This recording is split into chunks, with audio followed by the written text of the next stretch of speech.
Vocês já tiveram a oportunidade de visitar um manicômio? Já tiveram a audácia de conhecer um hospital psiquiátrico? Já viram pelo menos o filme Bicho de Sete Cabeças, do Rodrigo Santoro? É provável que vocês já tenham visto esse filme.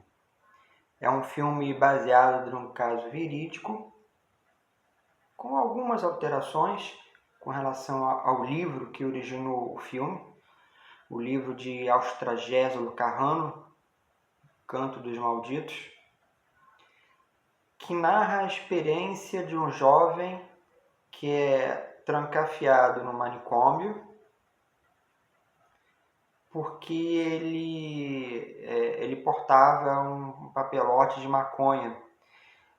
O pai, então, inconformado com o gesto, ele pega o filho e tranca ele no manicômio. Esse filme ele é muito triste, porque nós sabemos que aquilo que ele viveu é real, e ele posteriormente, quando ele consegue sair do manicômio, ele se torna um ativista do movimento antimanicomial, morto agora há pouco tempo. Mas ao mesmo tempo esse filme também ele narra bastante daquilo que Foucault fala em boa parte das suas obras, que é, na verdade, as relações de biopoder, as relações de poder que são sustentadas a partir dos discursos daquilo que nós entendemos como sendo verdade e inverdade. Porque a partir do século XIX, nós começamos a patologizar aquilo que nós entendemos como sendo discursos doentios. Na parte de Freud, discursos histéricos, psicóticos. Então nós percebemos discursos e pessoas que são portadores desses discursos como sendo pessoas que não são sãs. Nós, ao patologizar isso, nós provocamos uma fissura entre aqueles que são sãos e aqueles que não são, entre aqueles que são ditos normais dentro de uma sociedade, dentro de uma determinada perspectiva, e aqueles outros que são ditos como anormais, porque estão fora dessa perspectiva dito normal na sociedade. E existe uma relação de poder aí,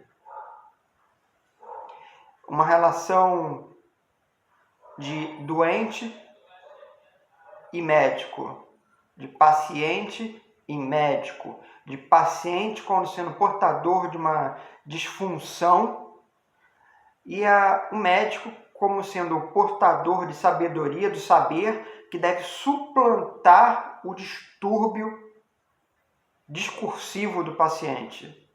Porque o paciente, ele está doente. O paciente psiquiátrico é aquele cara que está para além da sociedade. E o médico, então, é aquele cara que tenta suplantar, levar razão a esse cara, que tenta levar o paciente psiquiátrico a uma zona dita normal pela sociedade. Ou, em outras palavras, conduzi-lo a um local que seja considerado normal. Ele vai retirar esse paciente de uma anormalidade, conduzi-lo para uma normalidade.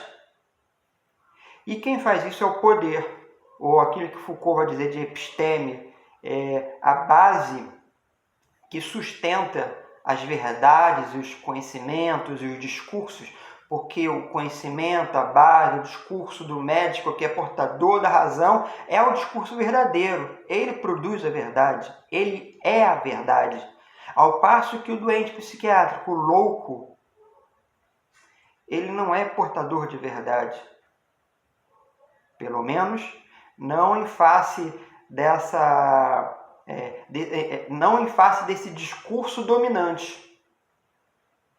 É interessante pensar que, para que você possa entender o bicho de sete cabeças, para que você possa entender a dinâmica manicomial, que você entenda a dinâmica de poder que existe entre os discursos.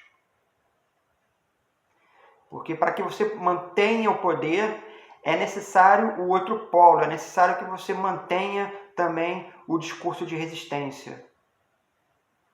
Você não tem poder se você não tem resistência, e você não tem resistência se você não tem o poder que tenta dominar a resistência. Um depende do outro. Então, para que exista um psiquiatra, ou para que exista alguém que supostamente detenha poder por possuir algum tipo de verdade, é necessário que essa pessoa ele encontre um polo de resistência. Uma resistência que é, na verdade, um contraponto àquela verdade, que é um contraponto àquele discurso de poder, que é um contraponto àquilo que entende como sendo capaz de normatizar a sociedade, normatizar o próprio discurso, a própria episteme.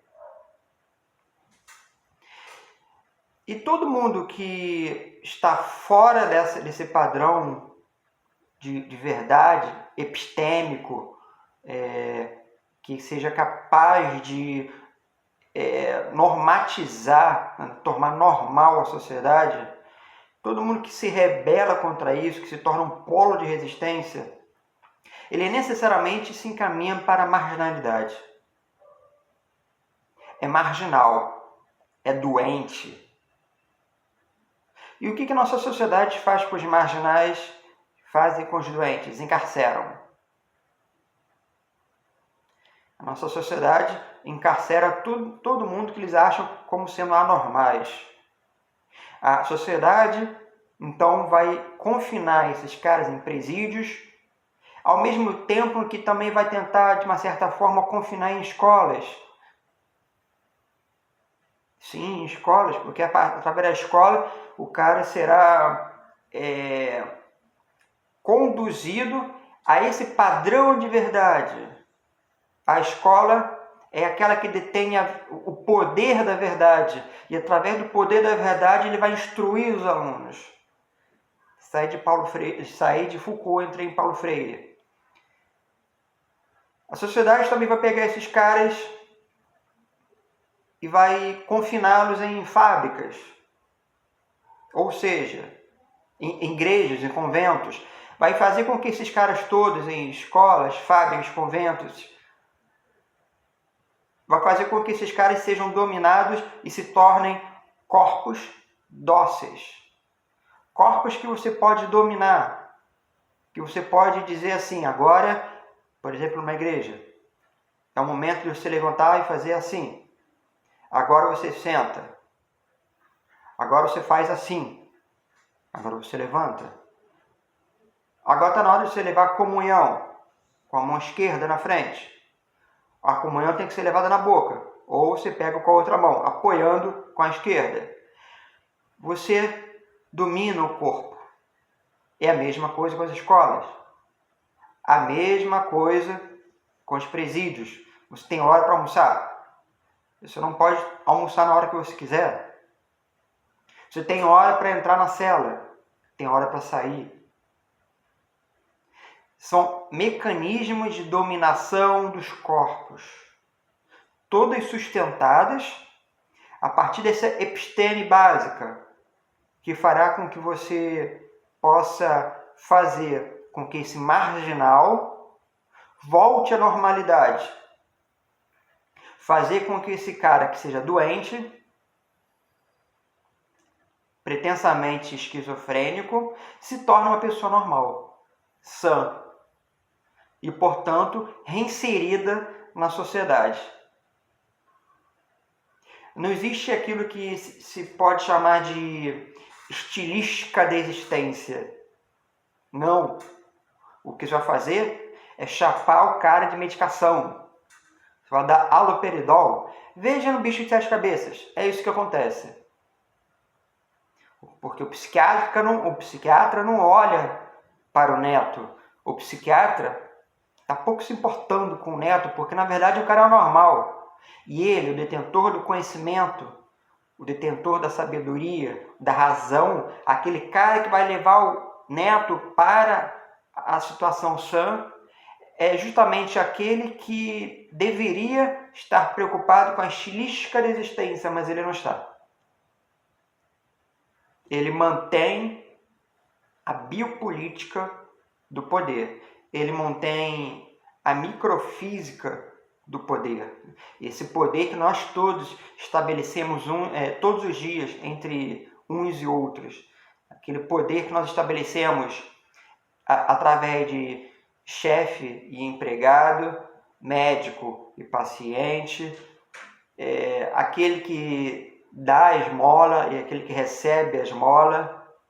São todos discursos de poder. E cabe a nós, então, pensar e repensar as estruturas sociais em que nós vivemos, de modo a criar sempre polos de resistência.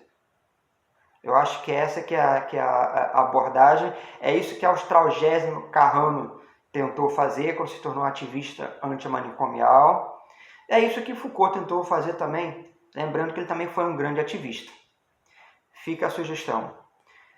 Não deixem de compartilhar esse vídeo, acessem o nosso blog Portal Veritas, o link está aqui embaixo, e a nossa página também no Facebook. Nos encontramos por aí.